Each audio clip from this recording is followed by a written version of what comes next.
We could start. Good evening and welcome to the first of our 2 sessions on mental health.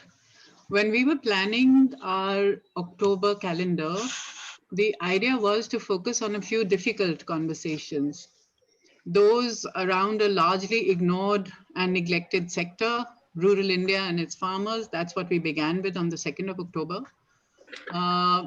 To look at women and their agency or lack of it. This is what we did last Saturday. And then also to look at the spirit of Mantoyat. And we did a session on Manto.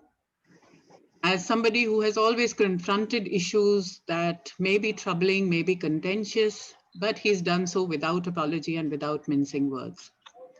Today and tomorrow, again, the focus is on an area that remains in our peripheral vision. We're going to talk about mental health, depression, emotional, psychological, social well-being, stress, anxiety, PTSD, and so on and so forth. Talking about this, of course, has always been a problem. There still remains a certain stigma when we talk about somebody wanting professional help. And this is despite the fact that today there's a lot more information, and of course there's a lot more professional help available to us as well. There is more empathy and there is more understanding. And yet when there are newer circumstances, they bring on new fears, like what we face now in Corona times. There's a growth in depression and in loneliness. And everything that we've been asked to do and advised to do during these days doesn't help at all. Isolation, distancing, not meeting friends, family, work colleagues, all of this has resulted in a second pandemic, or it shortly will. And I thought this is a good time to talk about some of this. The pandemic, of course, has completely changed the way that we live, and it's also been marked by loss and grieving for many people. People have lost jobs, they've lost livelihoods, lost secure futures, lost their loved ones. And many times you've not even been able to say a final goodbye. All of this has, of course, taken a toll on people. And a lot of the times we just seem to bury it deep inside somewhere and not really bring it up and talk about it. And as most of us grieve the loss of life, the loss of the life that we once knew or the way we once lived it, perhaps there isn't a better time to learn to take care of our emotional well-being. Our speakers today are Jerry Pinto and Jhilmil Beckenridge, and moderating the conversation is Ravi Singh. Jerry Pinto has been here to Majha House in better times. He is an author and poet, and he teaches journalism at the Sophia Institute of Communication Media in Mumbai. He's on the board of Mail Joule. I'd request everybody to put their audios on mute right now. Analysis of properties, the third page. And he's on the board of Mail Joule, which works on child rights. In 2016, Jerry won the Wyndham Campbell Prize for his absolutely stunning, brilliant novel, M and the Big Whom. Jhilmil Beckenridge is a poet, writer, and activist. She's the founder of the Bhor Foundation, a mental health charity that, and her areas of work are mental health, domestic violence, and trauma. Her co-edited anthology, Side Effects of Living, is a compilation of voices of survivors, poets, writers, artists struggling with mental health. Ravi Singh is publisher, founder, Speaking Tiger, an independent publishing house in Delhi. He's built up an enviable list of writers, and he has an enviable reputation as a brave, courageous publisher who believes in the writers and books that Speaking Tiger publishes. So over to you, Ravi, now to take forward the conversation with the two of them. May I request everybody, before Raviji speaks out, please mute yourself. All right. Thank you, Preeti. And welcome, Jerry and Jhilmil. Jerry, of course, I've worked with for over 2 decades now. Is a friend, a writer I admire. And his magnificent book, M and the Big Whom, his debut novel, which, as Preeti said, has won several awards. And really, it's a book of about pain, but also a book of beauty. And very few books anywhere written at any time have the quiet power to change you fundamentally. And this is one of those books. Jill Mills, the first work of hers that I read was the edited volume that Side Effects of Living.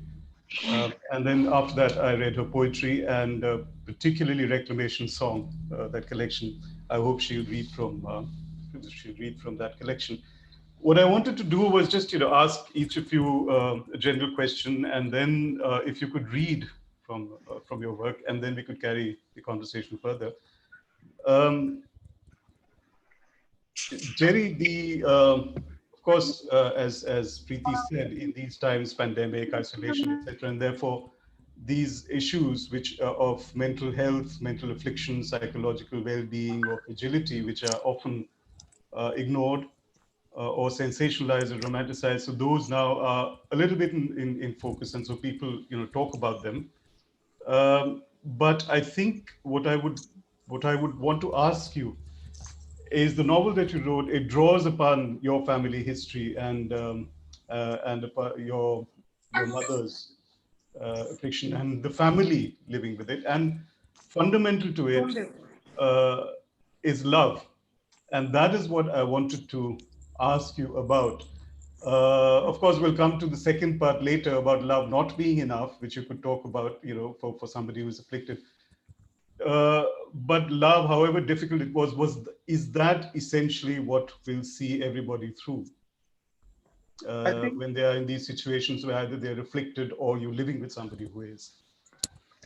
yeah, I think, we tend to have a very romantic view of love. I think it is an anarchic and powerful force. It is a central force, really, really central force in human life. But it's also a wounding force because it is where our vulnerabilities stem from. The person you do not love has very little power to hurt you. The person you love has the power to wound you in passing with a remark that was not even meant to hurt, but has the power to hurt. And when they choose to hurt you, and often the people we love choose to hurt us, then they can be extremely vicious, and they can get you when no one else can get you, because they know you deeply and intimately. So this is a two-edged sword which you put into every hand when you love. You just offer them, you actually roll over and you say to them, stroke my belly. And you hope that they will be kind, and you want them to be kind. But you know also that in your relationships, when you have been offered that belly, you have often not been as kind. And so this is the problem. Almost every gift that the world gives you has a downside. So if we did not love at all, life would be pointless, literally pointless. But when we love, we allow the pointedness of life to come into our lives, and it hurts, can often hurt. Sometimes, even when you are in a most beautiful moment, there is that notion, the meaty notion, the feeling of can I take the beauty of this moment? Can I take it? How do I absorb it? How do I live it fully? And how do I experience it totally and just like hold on to it? And that terrible fear that it is going to slip away. And when it slips away, you will be left with that pity more, with that feeling of I just wanted to be that way all the time. I just want to be swathed in love all the time. When you're with somebody who, let's say, has bipolar disorder or mental affliction, loving that person is the only thing that, as a compassionate person, anybody if you are part of their universe, that's the best thing you can do. And yet it would be the hardest thing to do, I suppose, because your love will not really be received in predictable ways or will it even register? I think it Nice. registers. I think at some fundamental deep level, it does register. Love always registers. Always. I think you would have to be in a state of complete fugue, or you'd have to be completely lost, paranoid, lost to be able to not register that love. I believe that. But I also believe that the person who loves is afflicted by the desire to do something. You know, Hmm. that idea of just, can you just be there? Can you just witness this situation? Can you? That is just, and especially for men, is a great challenge, because you want to say, I'll make you a cup of tea, I'll give you a tablet, I'll do this, I'll do that, I'll do that, and you will feel better. You better feel better. I want you to feel better because I just did all this for you, and I have been the best possible, most compassionate companion you could have. Now feel better. And what a strain it puts on someone who is not feeling better, who's just, who is probably at some level wanting to say, yes, I feel better, who is recognizing the good intention behind this, but is suffering the pressure of your panic. And you are panicking. At that point, you are panicking. You are saying, I want you to feel better, I want you to feel better. Also, because when you feel better, I will feel better. We will feel better together. Okay?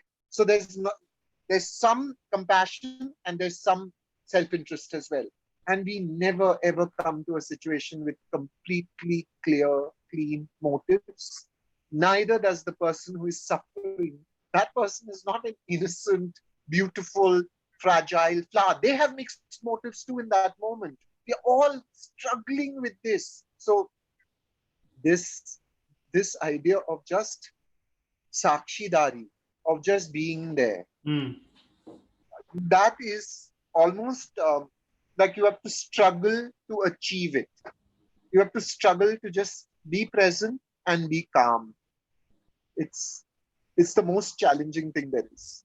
But just one final thing before, I don't know, do you think you could read that section if you had the book, where in the novel, the grandmother, she comes and the protagonist, I mean, he's impatient with her after a while, thinking that she thinks that love is enough, love is not enough, madness is enough in itself, Yeah. I Find it really difficult to read from my book, and I find it difficult to read on these things. But can I just talk it? Yeah, please talk. Yeah. See, one I'll of the read things if you that don't. happens when you are in this situation is well-meaning people start surging around, and well-meaning people often have simple little ideas, happy little ideas that they want to give you. This too shall pass, they tell you. And you think, I am in this situation right now. It is not passing. Or if it is supposed to pass, can it please pass faster? Can we just accelerate time and move this on?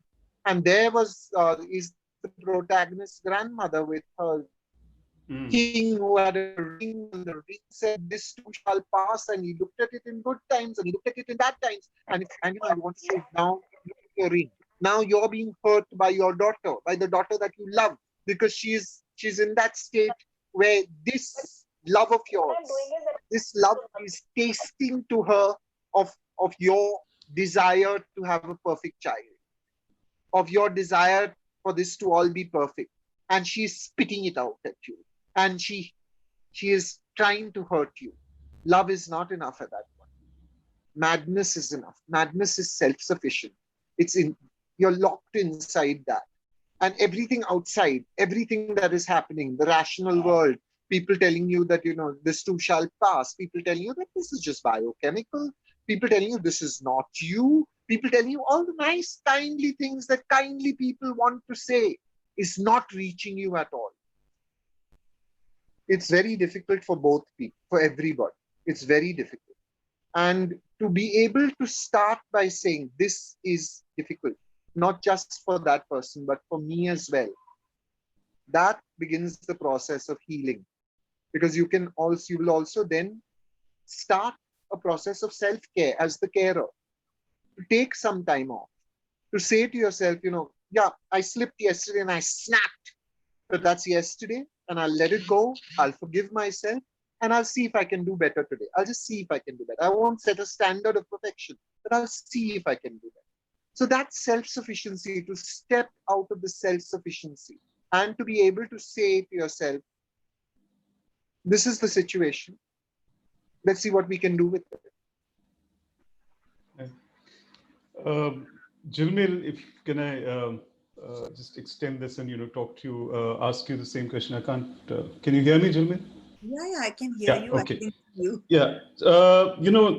We were talking about love, and in your, if I can, is it okay to talk about your experience, because you've written about it and also okay. Was that you were also incarcerated briefly, and you were in a mental health institution, and before that, from what I've read and in some of your poetry, it was you didn't receive the love and the emotional support, and you may have found some other support, but it was the absence of love from people you would have expected support from. If you'd received it, would it have been easier? Would it have been, how much do you still miss it? I think this whole concept of love, and as Jerry very beautifully said about how love can be wounding and how if you don't receive it. And I think in India, which is a very paternalistic setup, the love is of a certain kind that you are, we are your parents or we are your husband, we know what's best for you. And so the rights of the person who's affected are taken away. And I think this is very difficult sometimes if you are the person affected and you have your own views of whether you are mad, whether you are not mad, whether you hear voices, whether you don't hear voices. And the UNCRPD, which is the UN Convention for Rights, and there's all this rights-based approach and rights-based treatment. But in India, and in my case, my wishes or my choices were not considered. It was very much a sense of, we think you are mad and now we are going to lock you up into a mental health institution. I was there twice. And I think I still am traumatized by some of the things that have happened to me in the institution. I still am traumatized, as you asked, do I still miss the love? Yes, I do still miss the love I didn't get then. But, we grow and we heal in many different ways. And it's like a wound, the wound, it grows and there's horse flesh around it and the scar is there, but it's stronger. So there are all these poetic ways I can now think about how I've grown from that experience, how I've now rebuilt with my parents, not with my ex-husband yet, but because he's just run away and he doesn't answer my emails anymore. I don't want to have a romantic relationship, but we are the parents of our children. I have 4 children and it would be nice to have a civil relationship. So there's all of this. So yes, I do get love. I needed then. I think it's important. There's someone called Mahesh Sagar. Can you mute? Oh, sorry. Ji. Are we ready? Sorry. Yes. Yeah, I think so. That is why in Bhor Foundation, which is a charity I set up. Shall I keep speaking? Yeah, I think they've. Okay. Yeah. So which is why in Bhor Foundation, which is the charity I've set up in Delhi, we give a lot of information to people about the new Mental Health Care Act, about the rights, about how Indian families are sometimes controlling and how there are other ways, how sometimes you might have to separate from the controlling family or from the trauma to rebuild, because another form of love is self-love. And when you love yourself, and for myself, my way was yoga and cycling and nutrition. And to this day, these are part of my self-care routine. And I think self-love and resilience, and we realize that, within us, there's a huge human spirit. We want to survive.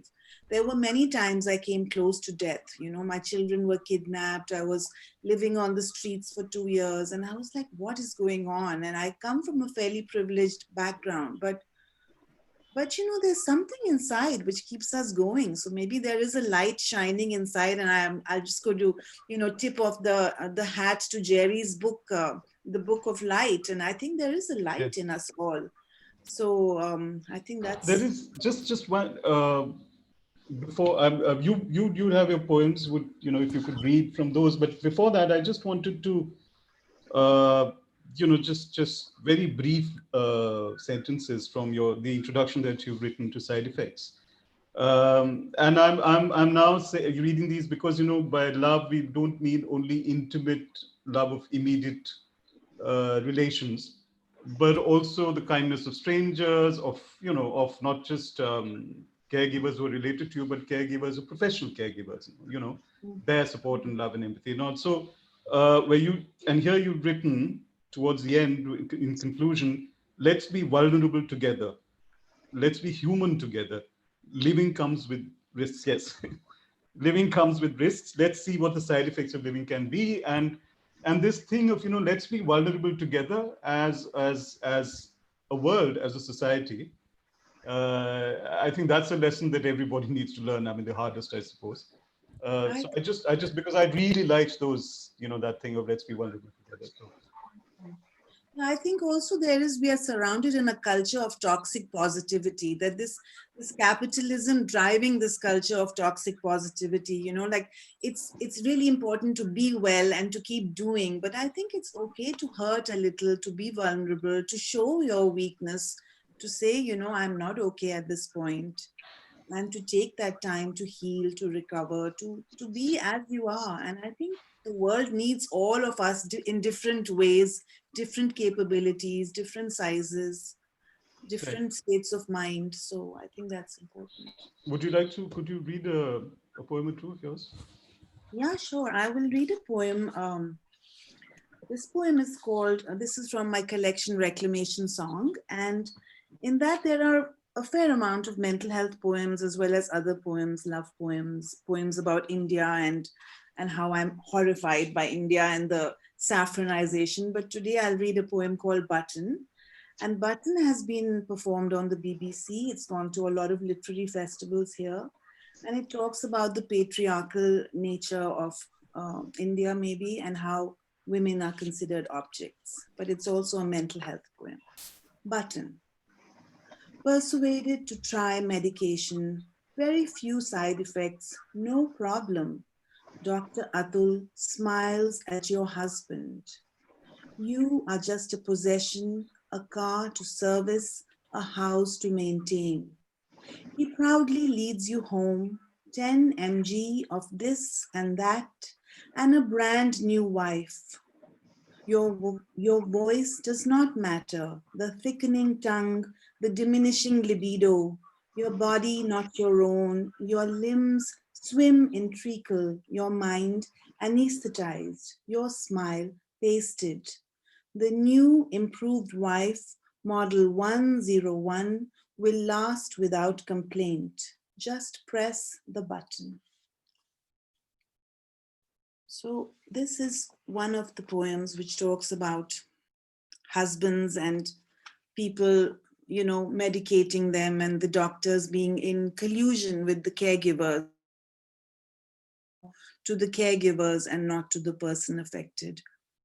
And it's also part of an anthology called the Me Too Anthology in the UK, which has won a fair amount of awards.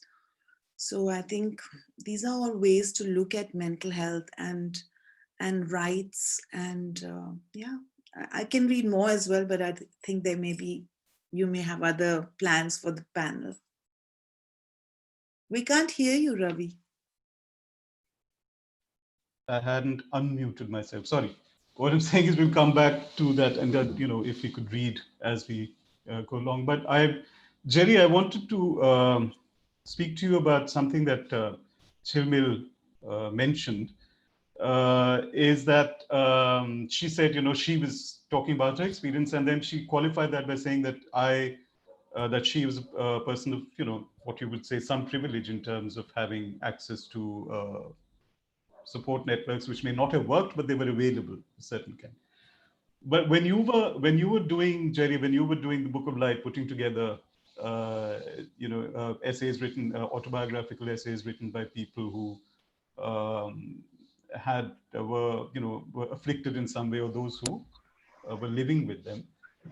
You say in the introduction that this is limited because it is in English, So, it's only a certain kind of people whose experiences speak in this.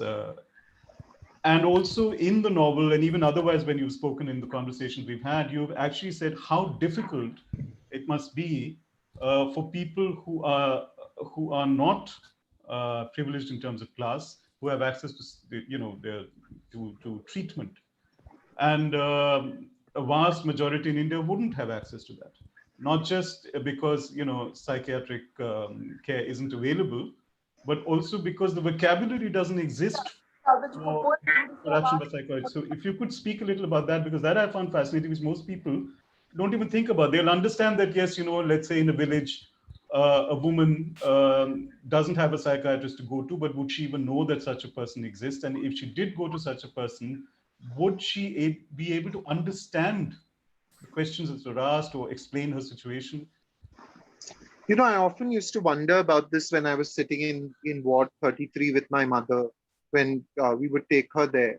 And my mother was an experienced and intelligent woman. She'd read widely. She'd read Freud. She'd read Jung. She'd read Adler, Ebbinghaus. She'd read a lot of stuff.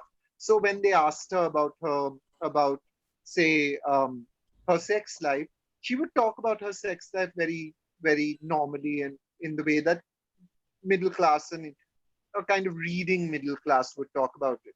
But I can't imagine even her cousins being able to do that, to be able to talk about your sex life. They just think, why are you asking this?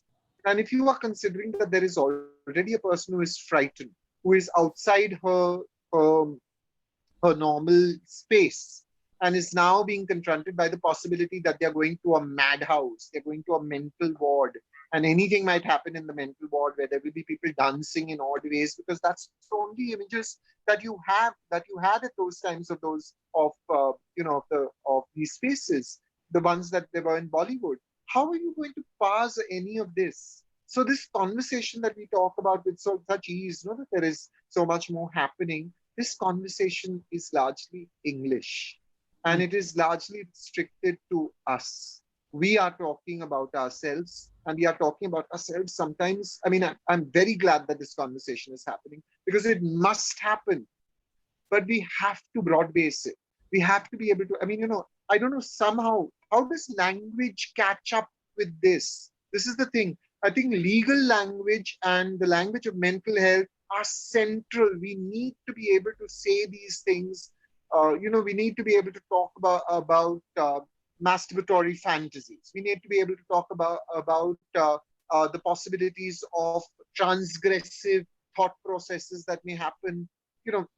And in the world of fantasy, all this is possible in English. I'm wondering, is it possible in Punjabi? In the sense that what are the commonly used words even for the body, for the habits of the body, or the practices of the body? These are things that just sometimes I think when I hear that there are these call centers that are being set up and that there are phone lines that are available, I think great, but everybody answering the phone line has done an MA in psychology, in English, and how are they going to be dealing with questions like this? How are they going to know to look beyond? Okay, you consider the other thing. So much of Freudian psychology and analysis is based on linguistic assessment and analysis of what are the linkages between what your subconscious is throwing up and what is the background to that, right? So Freud has a whole essay on the vulture and Egyptian mythology and how that connects with what people are thinking. Where is the study of these things? Where is the study of, say, for instance, the scorpion? Okay, the scorpion as, if someone dreams of a scorpion, are they thinking bichu lad gaya? Are they thinking lust? Are they thinking Scorpio, the astrological sign? What are they thinking? How do you parse that? We have to really work on language if we are to get to grips with this is a gift.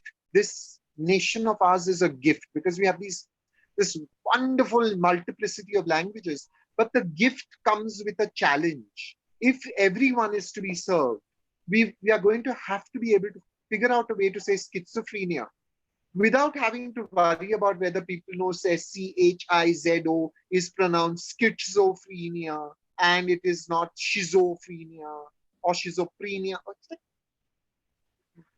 These are also, I mean, things that people seem to be talking about. Is there a, what is the language? Can we move the diagnosis if there needs to be a diagnosis? And now there's many arguments about that. Can we move that line, that discussion beyond English? This is also, sorry, really primary. Yeah, so Yeah? just a related thing was in not just in rural areas but also urban space, the reluctance to talk about something like this, and even the well, even let's say even the most compassionate people, they find it a challenge. They don't know how to engage with somebody who is, let's say, in a manic phase, or close. So, but just to which is what you have said, you've written and spoken about this, that you had decided very early, I think when you were in college, is that you were not going to be embarrassed about or hide your mother's illness, and it was like diabetes.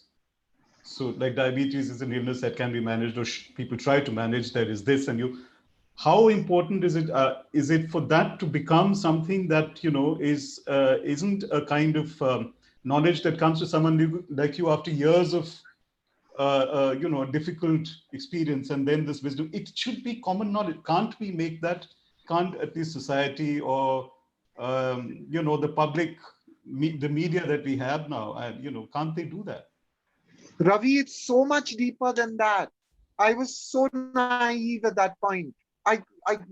This pandemic has thrown something in my face, and I think we need to all acknowledge this. We need to acknowledge that we are made uncomfortable by ill health. We are made uncomfortable by disease. We are made uncomfortable by hospitals. One of my aunts won't use the word hospital. She says to the H. She doesn't say hospital. And not in front of the servants. We will not talk about the H in front of the servants. The telephone is telling me these days, every time I pick up the phone, please do not stigmatize the person who's got coronavirus. It's a virus. It's a virus. How can you possibly stigmatize someone who's got a virus? But we have managed to. So let's begin by understanding that we are a sick society that is obsessed with health. And our obsession with this complete and perfect health that we have has to be gentle. We have to be able to say, it's all right. We are not perfect. We are all born imperfect. We're just steadily getting more imperfect, and we're working on what we have.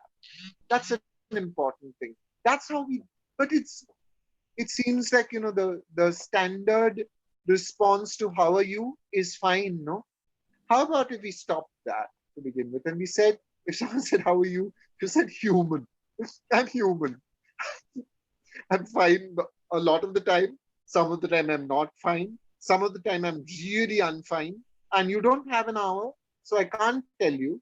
So instead of fine, let's say human. And all that brings with it will be the answer. And human. Yeah. Jilmil, a little bit about that, because you were talking Yes. specifically about this obsession with toxic positivity, and also the obsession with health. And when it does get talked about, I don't know if India is particularly sicker. I think is a society than most others. Is that if it comes with beauty, someone who's beautiful, successful, a film actor, star, model, etc., talks about depression, mental illness, maybe not mental illness, depression, and everybody's talking about it. Media's talking. It's all right, and it is, it is a tragic reality, but it comes with beauty, so it's all right. Yes. it's just, so if you could talk a little bit about that, about how your work, your experience, but also your work, because you work with people, Mm. what are your experiences? What do you think needs to start changing, at least in the discourse, public discourse? Yes, I think to carry on from what Jerry was saying so beautifully, I think people think they're going to live forever. So no one wants to think about dying. And that is why this obsession with perfect health at all time. And also, Ravi, what you're saying about young, beautiful and actresses or actors talking about depression, and no one wants to have middle-aged women like me Yeah. talking about it. There is this ageism, and I think we have to call out all these isms, the sexism and ageism and ableism. And so in my work, in fact, I often call out these ableism and this obsession with one kind of body and one kind of mind, and this whole heteronormativity and even sexuality. One kind of sexuality is okay. And also in my work, different kinds of like there's fat people who then have mental health issues, there's different sexes, there's trans people, bi people, there's different castes, and then there's intersectionality with mental health, with all of that. So we bring the social justice lens.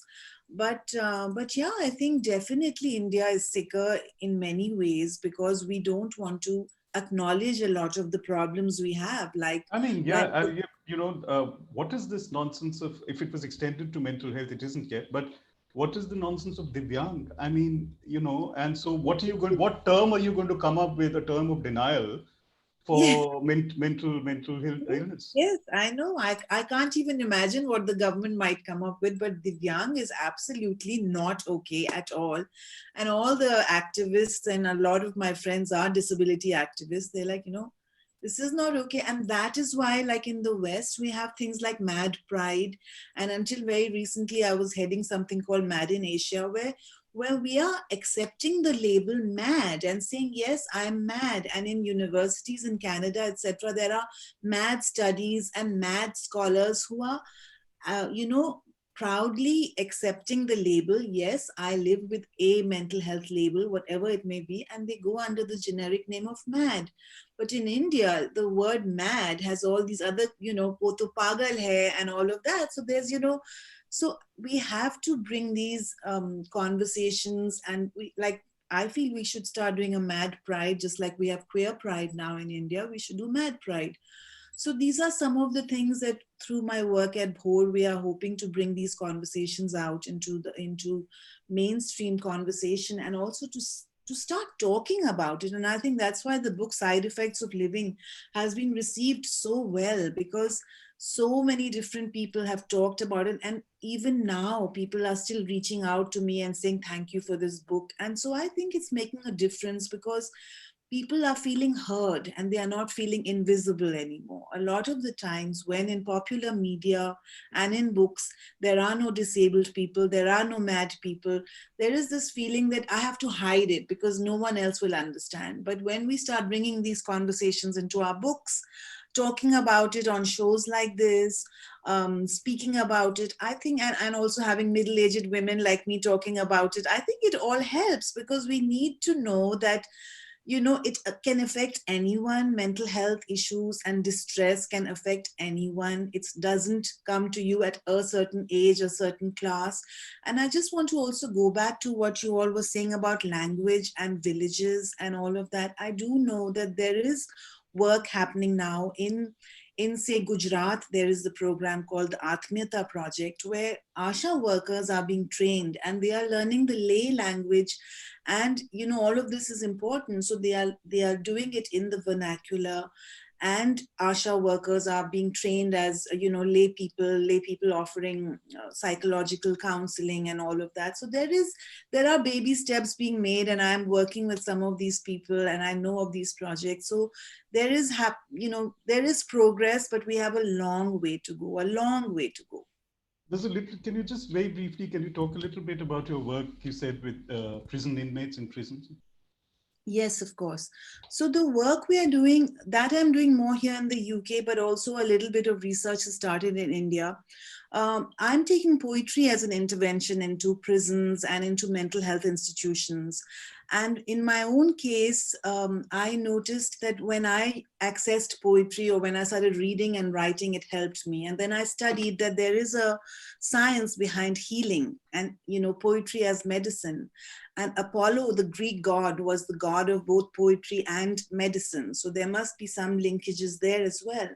So I take poetry as creative writing modules into prisons, into mental health institutions, for people who hear voices, for people who have schizophrenia. And then we write poetry together. I share a prompt and we write together. These are normally weekly sessions. I did them last year for a NHS facility here called Whittingham.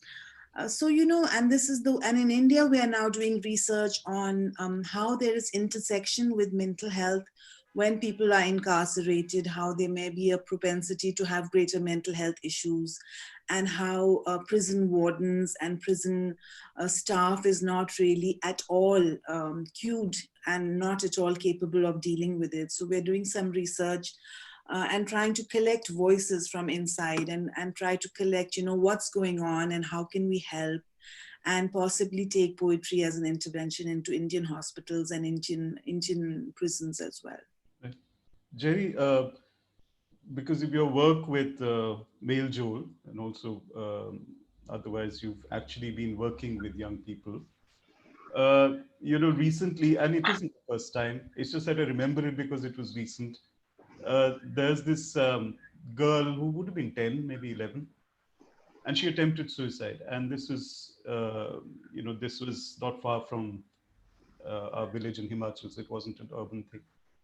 And I, you say children, you somehow think mental illness, uh, but there is something there which really, that kind of suffering, which probably will not even be acknowledged. Uh, have what have your experience? Have you had experience of working with or knowing or somebody who did work with children and mental health among children? See, I think, one of the things that we all forget about our childhood is how intense it used to be. It was an intense time. Uh, Often, the magnitude of your pain is far greater than you even remember. I have a very, very strong recollection of myself at about age 8 or 9 being terrified to tell my father that I had lost another pencil, because I lost, it was a time in my life when I seemed to lose a pencil every day, whether the boys in my class were stealing them from me or what, I don't know, but it's just like a pencil vanished every day. And my father said, to me in passing one day, I can't afford to buy you a pencil every day, okay? And then that becomes a literal thought.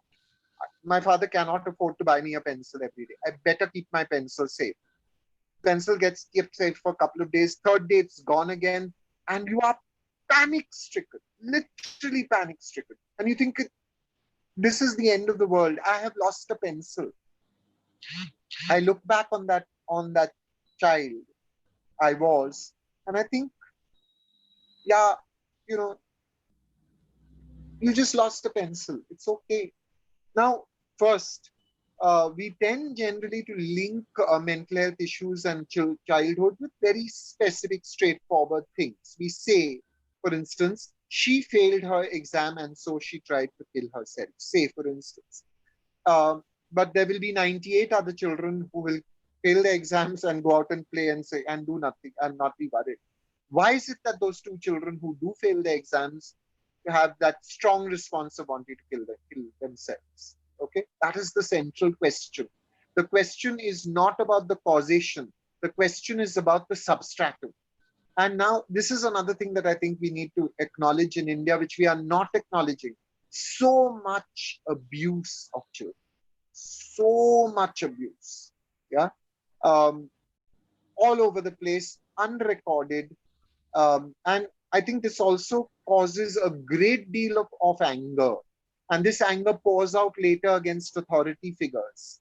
And it's an anger, it's a meaningless, amorphous anger that people even don't understand why they're feeling. And then they pour it out against something, which may explain why our public sphere is so vitriolic and angry, because there's so much unstated rage that has happened.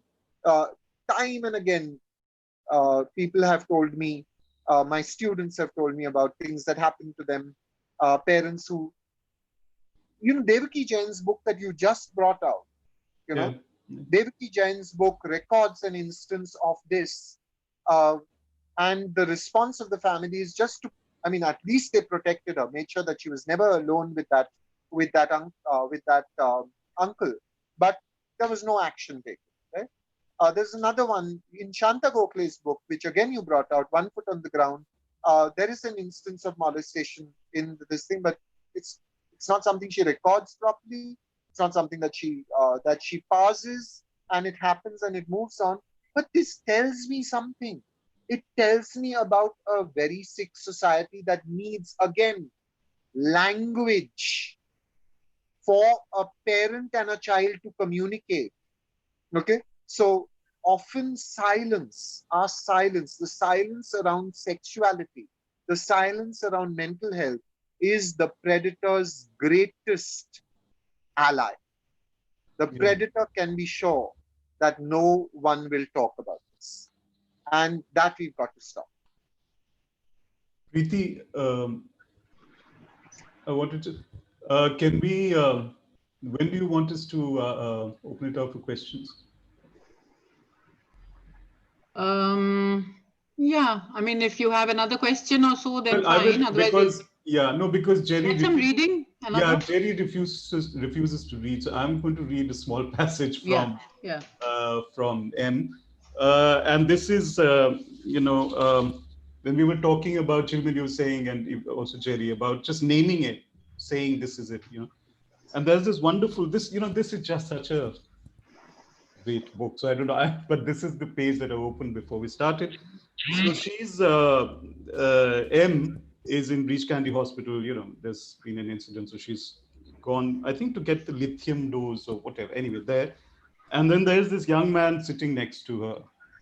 And the protagonist, her son, is also with her. So there are these three people. So, and so it says, M loved the unexpectedness of the hospital. What are you waiting for? She once asked a morose young man who was thumbing through a thin file. I want to go to NDA, auntie. So why aren't you going? She asked him. They're saying I have albumin in my urine. Is that like egg white? I don't know, auntie, but they are not allowing. Have you prayed? M asked. This seemed unnecessary since he was well anointed with sandalwood paste and turmeric, and there were a few grains of rice still sticking to the red oxide of iron on his forehead.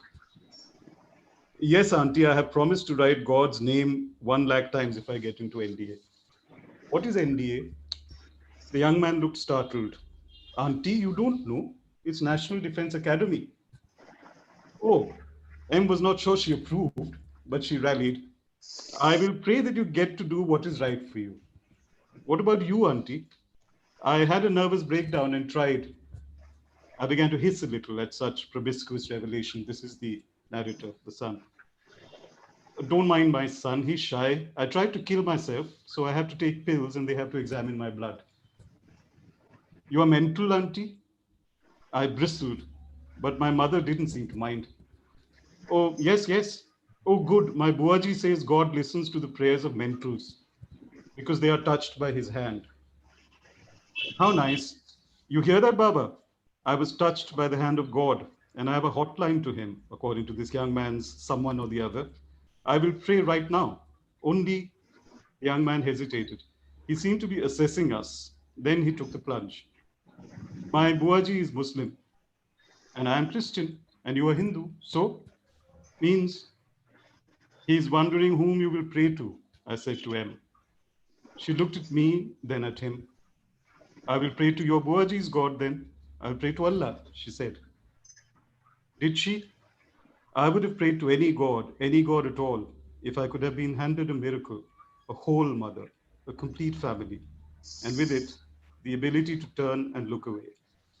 Dr. Clark. So now questions, Preeti, who will moderate that if you could? Are you going to ask people to raise their hand or something? People have questions, then some comments are there in the chat box. I've just seen one from Teresa Rahman, who says a comedy show in Assam ridicules mentally challenged people. These kinds of insensitive media portrayals reinforce stereotypes about mental health. When will we learn? See, I think, one of the, if I may answer that, one of the things that we all need to do is to write in. When you see something like that that upsets you, write to the channel. Teresa, and especially because you're a journalist, write about it. Write about it on your blog, write about it on Facebook, write about it wherever you can, protest in whatever way you can.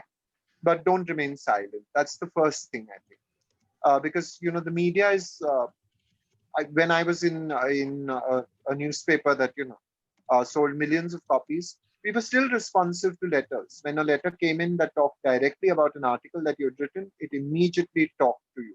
Yeah, so do that. Write it. Say. In fact, tell me the name of the channel and the show, and I'll write into them as well.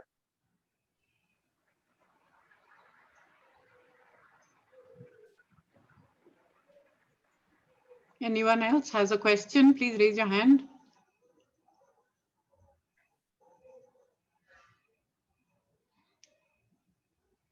Sudeep is raising his hand.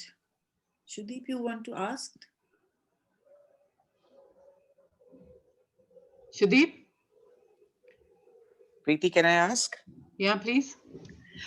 My question is to whoever, but I need to know really, all these kids who are into Blue Whale and games like this, is that also a mental health issue, or is that a social issue at the moment? Yeah, I can take that. I think there is a lot of peer pressure, and there is a lot of peer pressure on teenagers and these games like Blue Whale, and also there was something like 13, where there is peer pressure and people are. So I think you've answered your own question that it is a social ill, and at the moment there is a lot of feeling that you need to be on social media and you need to be with the gang, and if the gang is doing this, and they become like dares. So uh, I think there is an issue with that, and we need to call out such things because they are really dangerous, and a lot of people, a lot of children have taken their lives. And so yeah, I think we really need to talk about it, and it's not exciting, it's not cool, and that's how they are being sold as. And I think the people who are making money from these shows are sick and terrible and I think we need to call them out because it's really not entertainment. And Shudeep is saying that he's not being able Yeah, to I've be just asked the host to Yeah. do that. We have Um, Gurup Ji who has raised his hand. And Good Pratap is asking something similar, which is that in literature and movies, we usually see the fool jester as a sage or wise man, as in Shakespeare, as a stereotype. What do you make of that?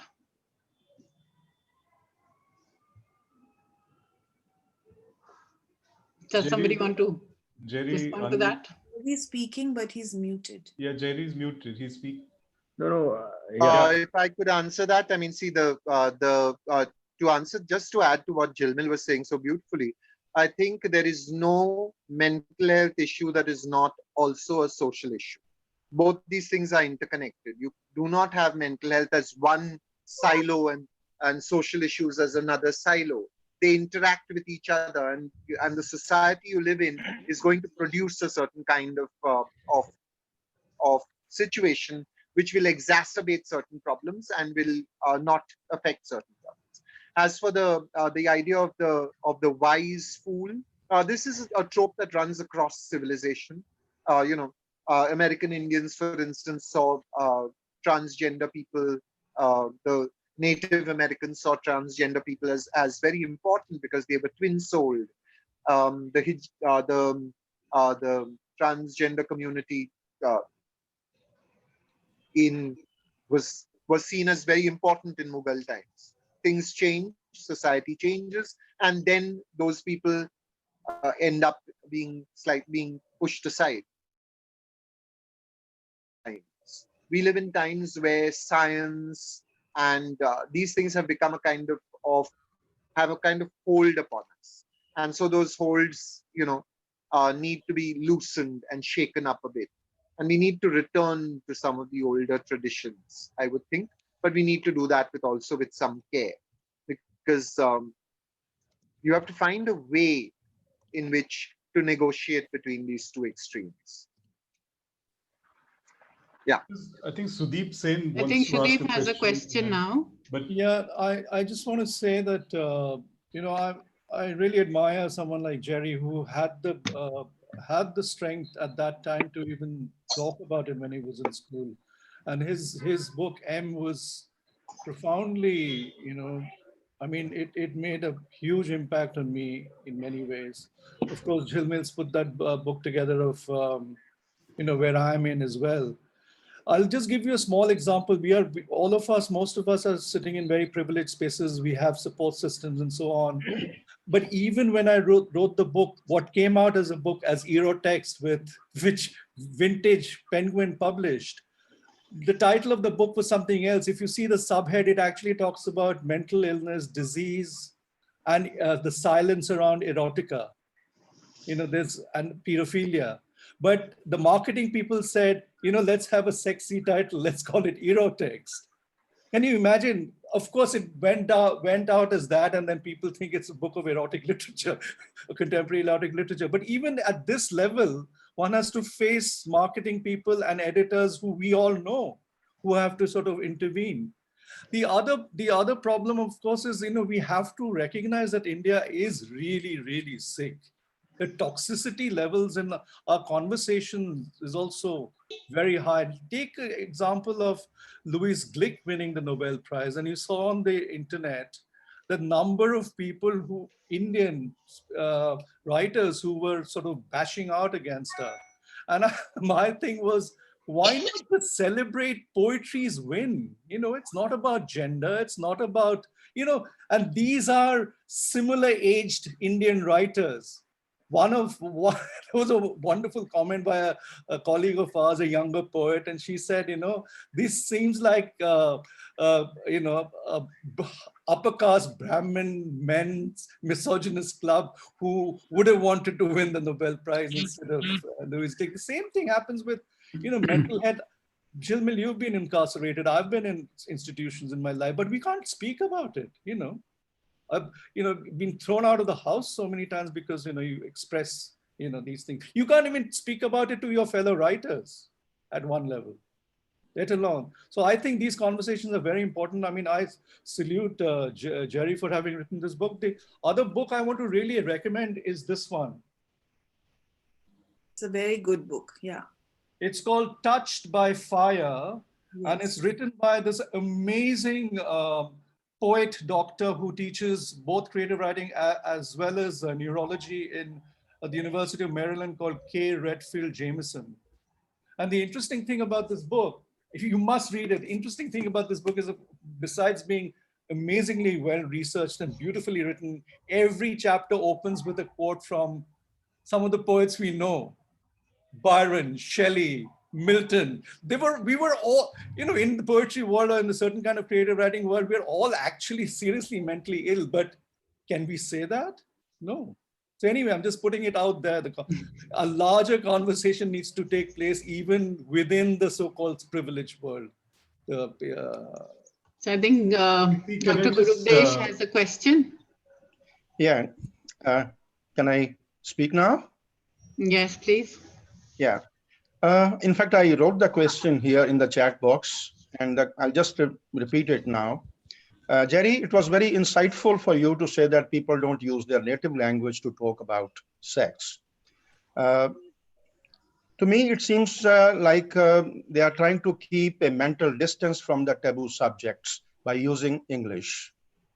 And in another way, you could say that they are trying to keep their suppressed self intact. So in that case, do you think psychiatry can really help, number one? Number two, if psychiatry doesn't help, then how can we make people open up?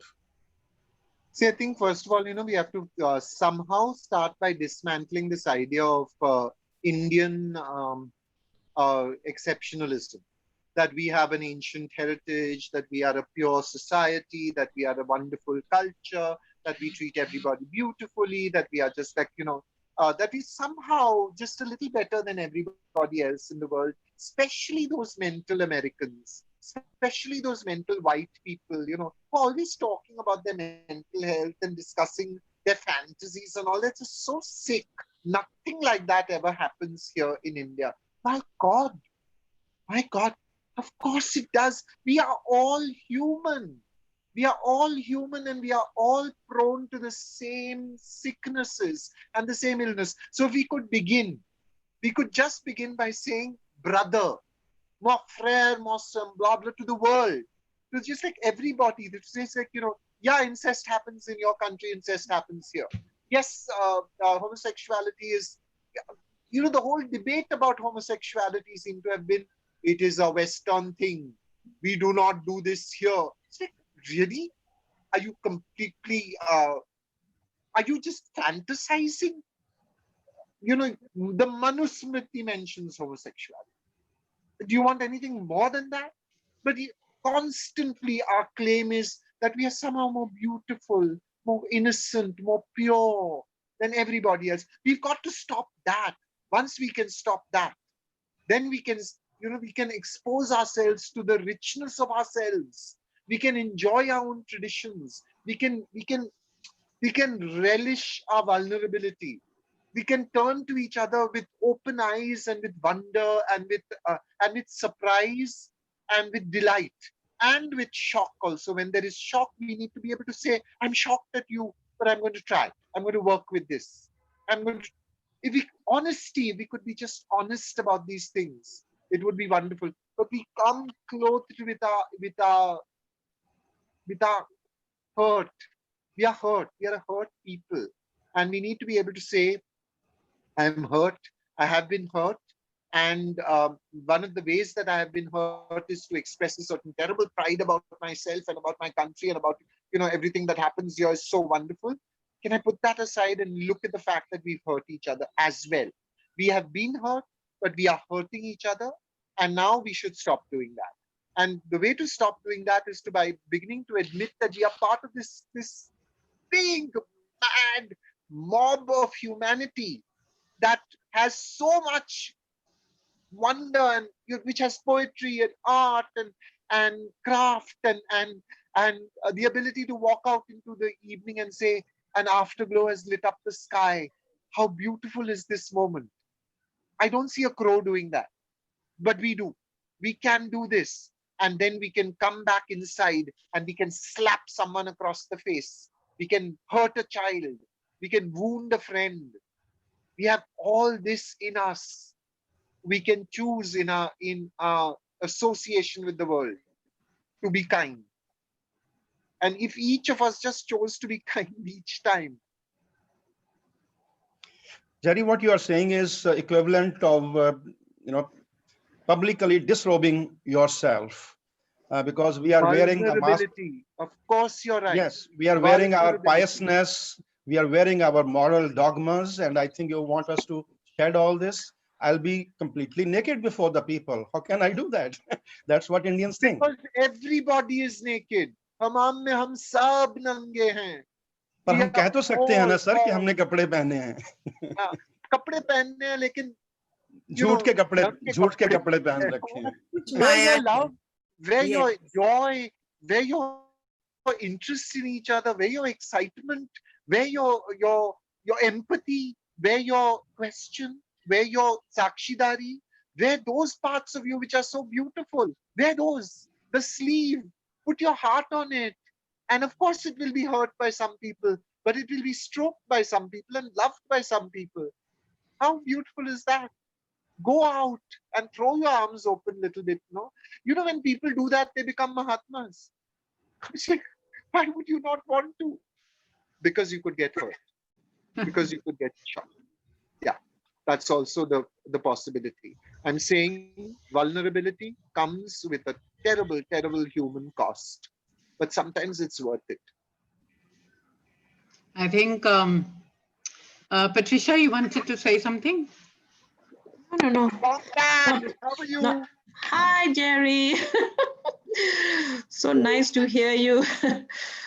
No, But did you say that? No, the stuff you've written here, why don't you? In the chat box, you've got no, something. I just wanted to say that, in some of our tribal languages, we have such a limited vocabulary to define anything, to speak about anything. And yeah, we use the word mad. Mad in Khasi is very pejorative. So nobody wants to admit that they are mad, or that they're not feeling too well mentally, that they need to go and see a psychiatrist. Uh, and when you talk about going to see a psychiatrist over here in our state, it's usually associated with drug addicts who need to detox, or alcoholics. But an ordinary person, for instance, someone like me, if I really feel that I'm down in the dumps and I want to talk to a psychiatrist, then I'd have to think a lot before going there. uh, and then everyone talks about it and says, oh, look, uh, she's not immune from, you know, from what affects other lesser normal human beings. So yeah, that's just yeah. And I know that I've accompanied my daughter several times. She passed away, of course, and Jerry knows of her. uh, we've sat through sessions, and for somebody who is trying to still understand mental health, I think the sessions like this are very important. I wish we had Yeah, more I want to sessions come like and this. hug you because you said I'm still trying to understand mental health. I just want to hug you because of that, because this is where we all need to be able to sit. We need to say this. We will never understand mental health, not even my own health, not even the health of someone I love most dearly. We'll only be able to feel our way, to negotiate an understanding of this moment and what this moment needs. And if we can be content with that, then something starts happening. But when we want to sort of like develop a thesis, then it becomes masculine and it becomes large and it becomes um, diagnostic. So what you were saying about Patricia, Mm. Patricia Mukim was speaking before Jerry started yapping again. And I'm sorry if I cut you off, Patricia, but what you were saying about the tribal languages not having words, start making words. Patricia, you've got a newspaper. Start a column in it and bring poets in and start saying depression. That Mhm. kind of feeling that, where the depression when you feel just that you can't get out of bed that morning. What could be a Mm. word for it in Khasi? What could be a word for this? What could be a word for that? Let's just like start talking about it. Play. Language is play. Language is a fundamental richness, and we should revolt against anyone who tells us our tribal languages don't have this and don't have that. Instead of which, we should start actively inventing. We Yeah. can say the words may not be used, but we can try. We can try. There's in Konkani. I remember talking to a man called Melvin Rodriguez when I went down, and he said he was working on Konkani, working on words that he wanted to put into Konkani, seeding into Konkani. And I thought, yes, yes, yes, that's the way to do it. Not to stop by saying that our languages don't have, but to say our languages don't have. So I'm going to start putting them in. I'm going to seed those words. And Patricia, the field is fertile and rich. You know, work on it. Portmanteau words, knock words together, put a little bit of that and a little bit of that, and see what happens. Invent a language. And if even one or two words catch up, Patricia, how wonderful you will feel. How magical you will feel at having liberated someone to be able to speak about what they are thinking. What a magical thing it would be to do. Go for it, Patricia. Okay, Think it I'll through. do. I'll do. Everybody Wonderful. here, Punjabi, Gujarati, Marathi, whatever you are speaking, think of a word, think of other words, put them together, look up old dictionaries, look up old encyclopedias, look up old texts, ask your grandmother, ask your mother for words, and and make them. We can make them and put them into action. Yeah? Let's invent languages. Let's invent a vocabulary where we don't have one. Yeah. I think also just want to say one thing to Patricia, what she had said that, ordinary people don't get it. So I think we need to start saying ordinary people are all of us and everyone is normal and everyone is abnormal. And, these things happen to us all. And yeah, I think also just to say what Jerry said, that you have to feel it, you can't understand it. But this concept that normal people don't go to the psychiatrist and, that's the others and that's it happens to other people. I think through popular media, and if you have a newspaper, please put out a column and please start saying that, all of us are human and all of us can be distressed at any given time and it's okay to talk about it. It's really important.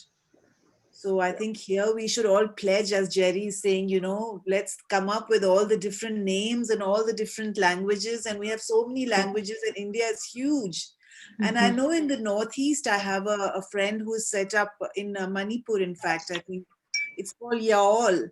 And it's a mental health charity and a mental health association. And they have transgender football team, all of them who have mental health issues. And this is their way of bringing awareness, and it's very exciting. And there's a lot of, and I was talking to him recently, Saddam, and he was saying how everything there is to do with drugs and all, but there is all the stigma. So I'm just echoing some of the things you said, but it is happening and change is happening. And yeah, I'm just happy that this conversation is taking place and might But if you inspire have a more child, change.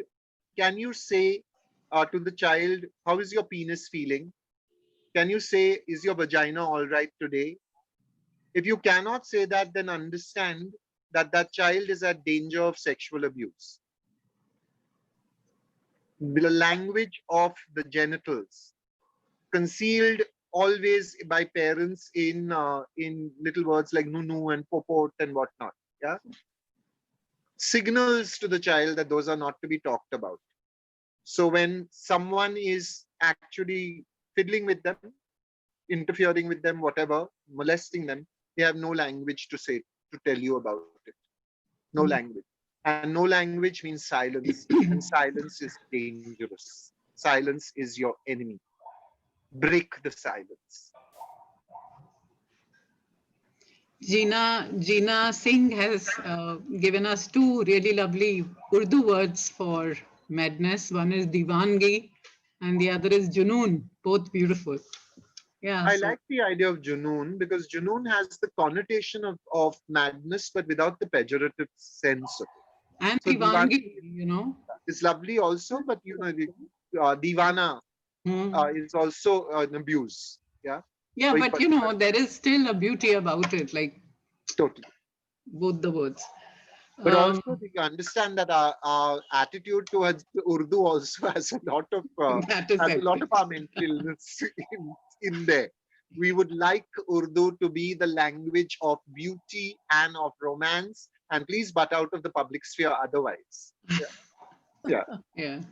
Um, I don't think there are any more questions. Ravi, do you want to come in with any kind of summing up, or do we just Well, I think fantastic, and I mean, it's great that we we will can't be. see you.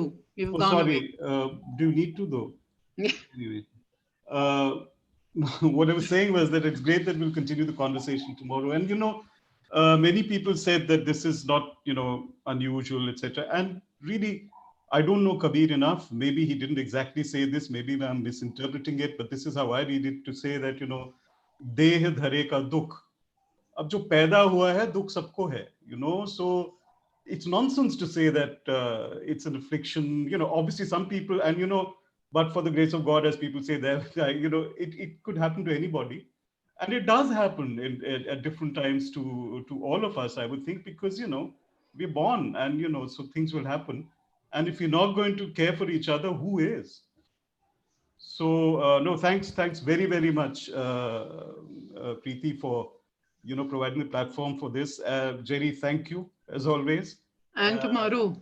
And then tomorrow we will be taking this conversation further, trying to talk about it a little bit in the context of the madness that we're in right now, which is the madness not so much of the virus, but of us, what we're doing to the world and to each other. Tomorrow, so there'll be Nirupama Dutt, Amandeep Sandhu, and Gayatri Gill around the same time, Preeti? Yes, 6 o'clock, same place, same time. Indu, are you here? Would you like to do the formal closing? And I also want to say that the last weekend in October will be the last October offering, which is 1984, which is always a fraught subject that we need to talk about each year. New books come out, new conversations happen. So we will do that on the 31st of October and the 1st of November with 2 sessions. Indu, over to you now. Yeah, I'm here. Good evening, everyone. And can you hear me? Yes, of course we can hear you. Okay. And thank you so much, Jerry and Jilmil and Ravi, and of course, Preeti Gill, for the wonderful, insightful session. And I think we should have many, many more such sessions, especially with schools and maybe with colleges also, if we can work out on it. And the best thing that Jerry said was that love always registers. And I think to give a mentally strong feeling, I think love works, and you have to be patient with it. Now, the other day I just came to know about a child, 16-year-old in Goa. He had broken his the screen of his mobile, and the family couldn't afford it to replace it. And between 3 children, they had only 1 mobile. So when the mother caught hold of his shirt and pulled it and kind of bashed him up, why did you break the your mobile screen? So he was so upset. The next day he went to school. This happened in Goa. He went to school. His teachers, he spoke to his teachers, whatever he wanted to say, if I broke my mobile and things like that. Came back home and he was so upset of it, because he had broken it and his father couldn't replace it. Mother couldn't do anything about it. So the next thing he did was commit suicide. And now this is such a thing that for the last 2 days, this has been working on my mind. That why do children, commit suicides? Why do they resort to such measures? Why can't parents and people, and the teacher said he's a brilliant student, very well behaved and things like that. But I think with talking to the children, school children, or maybe college children also, it does have an impact. And I think we should have more of these sessions. Of course, in English, we understand, but other languages also, we need to tap them in other languages, local languages. And I think, thank you so much for the wonderful session. And the only thing is, one can talk out of their depressions with your friends, your family, and not let it, not let it tighten inside yourself, that you resort to such a, a condition that there's no point of going back.